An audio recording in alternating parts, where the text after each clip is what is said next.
CIA Reading Room.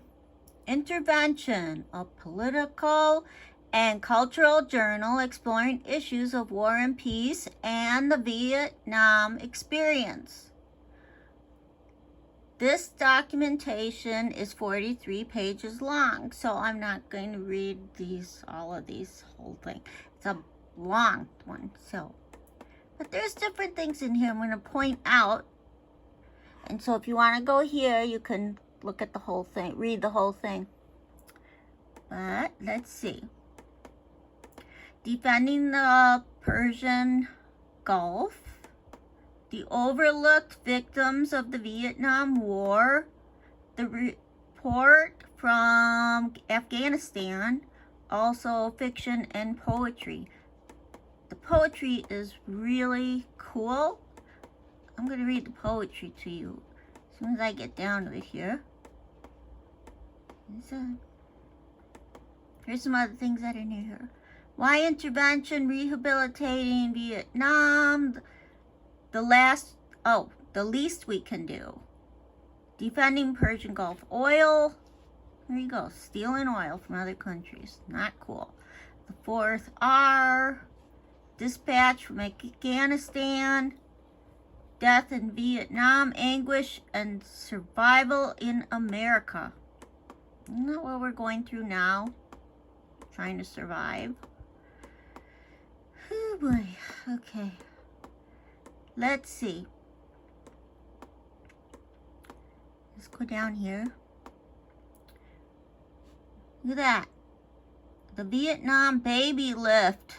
The aftermath. There'd be a book on that probably. Let's get down here to the incredible pictures in here. Drawings. Let's see. Let's get down to the sad pictures. Okay, let's see here. I'm getting down to the poetry here pretty soon.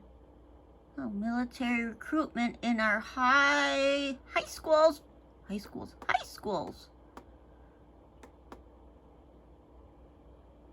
Oh, look at that picture. What has he got in that box? I'm like luring a child, looks like. Huh. Okay. Let me just get to this. Ooh, that's a creepy picture, huh? Look at that. Whoa. Incredible. Dispatch Afghanistan. A British physician reports from a medical tour in the mountains of Afghanistan. Oh, you think that was Bin Laden there? Mm-hmm.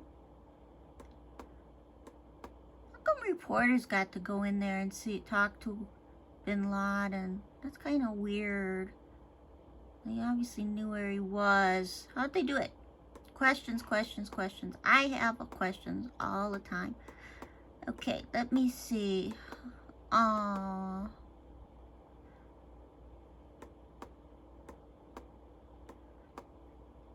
Death in Vietnam, anguish and survival in America. These are letters that were written. That's what this is right here. Okay, let me get down to this here.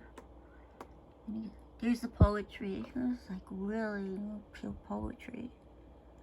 Like Ezekiel, unless the ghost is inside me, my tongue is tied, and my hands with which I otherwise gesture, twisting in the air before me to make a point, will not move, nor my arms, nor my legs.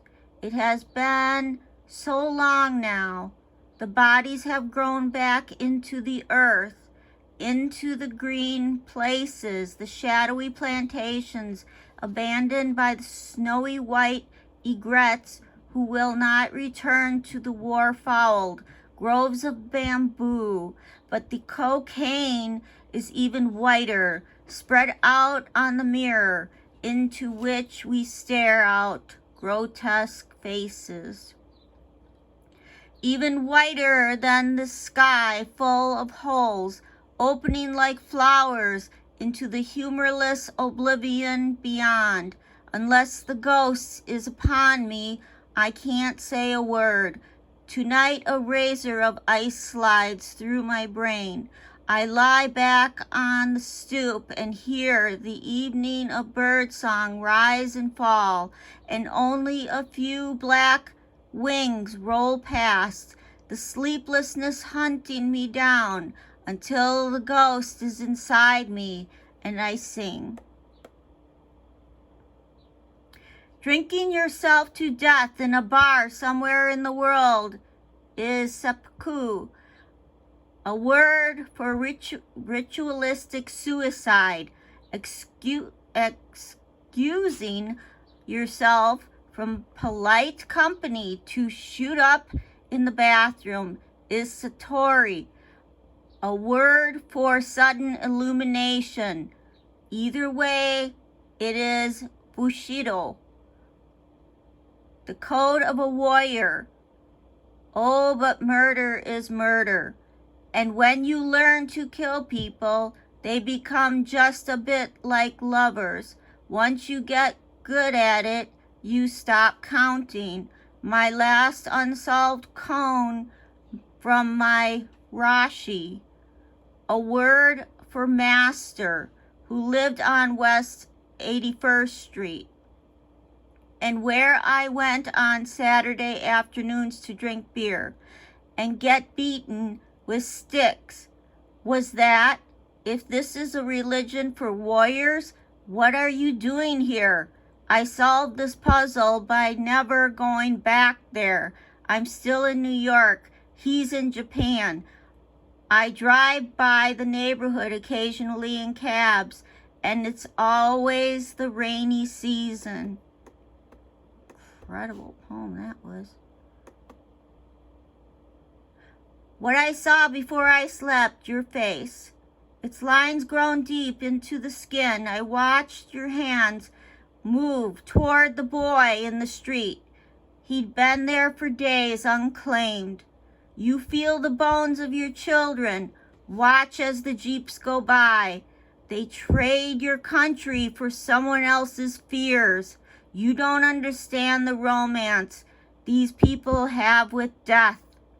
Why they count bodies in the dark. Drive to the capital to see fires.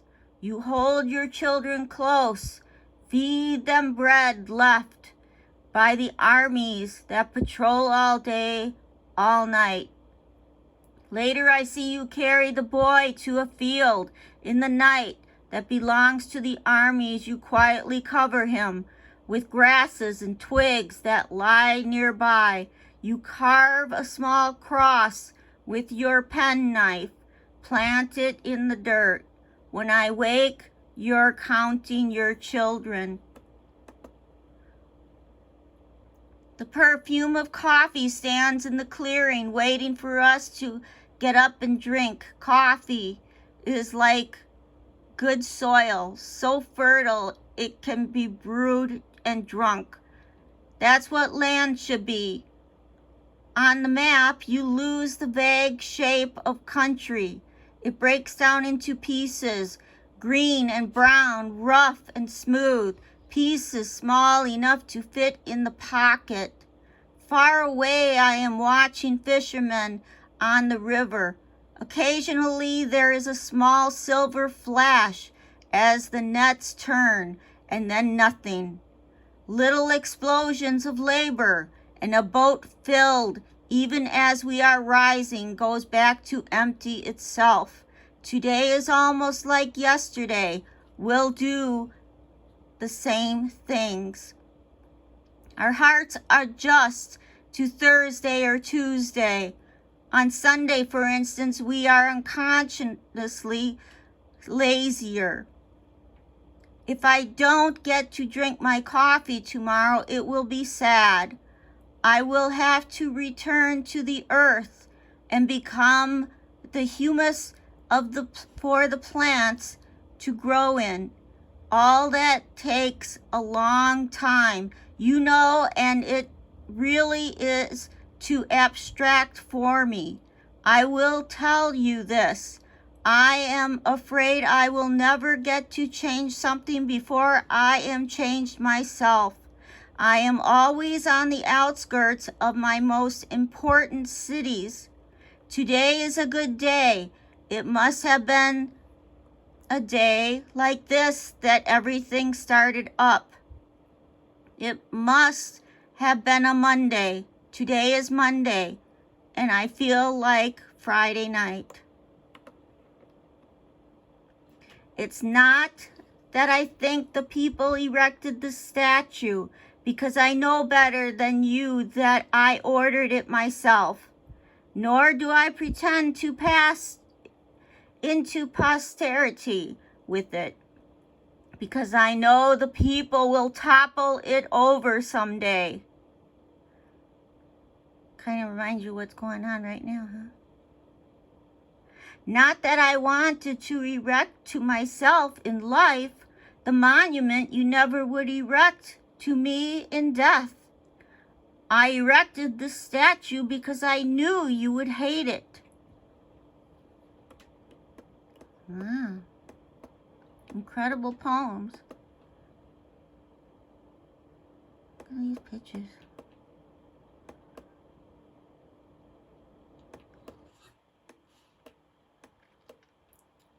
Like I said, this is 43 pages. Something interesting. You love America, but not what is being done to others in El Salvador and Nicaragua, in the Middle East, in the name of our national defense. You remember Vietnam, not as a war cry or a political slogan, not as a fight to win hearts and minds, but as a tragic failure of American military intervention. You vow never again, and you're not alone. There is a generation of Americans who carry the lessons of Vietnam in their bones, whether we are combat veterans or veterans of the peace movement, the Marine Corps or the Peace Corps. We share a common heritage and common concerns. We know the real costs of military intervention at home and abroad, physically and psychically. We know cluster bombs cannot solve complex human problems, nor can military strategy free the world from hunger and oppression. We reject any more bloody battle streamers on our flag.